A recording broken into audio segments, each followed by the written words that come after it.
24 ایول در قصر ملت پرزیدنت جمهوری تاجیکستان پیشوای ملت محترم امامعلی رحمان بعد انجام ملاقات سطح عالی تاجیکستان و مغولستان برای نمایندگان وسایط اخبار عامه داخل و خارج نشست مطبوعاتی آراستند. پرزیدنت کشور محترم امامعلی رحمان ضمن اظهارات مطبوعاتی تاکید داشتند که ما حالت و دورنمای مناسبت‌های دوجانبه مسائل مبرم روزنامه بین المللی و منطقوی را بررسی نمودیم.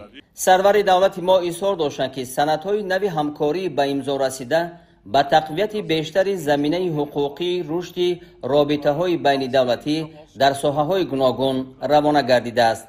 تأکید گردید که هر دو جانب از افزایش همکاری عملی در ساحه‌های تجارتی و اقتصادی، فرهنگی و گومانیتری و دیگر سمت‌های مورد توجه جانبداری نمودند.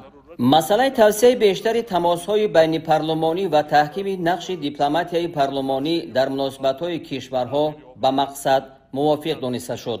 گفته شد که هر دو جانب بر رشد همکاری تجارتی و اقتصادی توجه خاص ظاهر نمودند.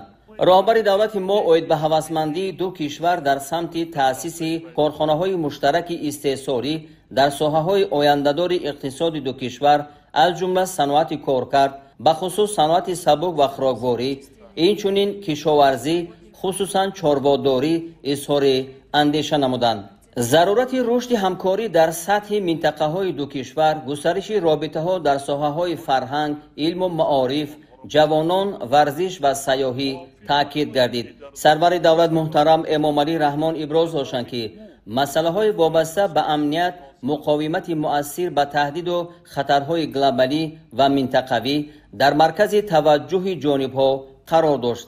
گفته شد که مسائل کاهش دادن تاثیر عاقبت‌های تغییریابی اقلیم به محیط زیست، پیشبرد روزنامه سبز و تطبیق هدف‌های رشد استوار محاکمه گردید. همکاری سازنده و دستگیری همدیگری تاجیکستان و مغولستان باید به مسائل مبرم روزنامه جهانی و منطقوی در زمینه نهادهای بسیار جانبه نیز مورد تذکر قرار گرفت.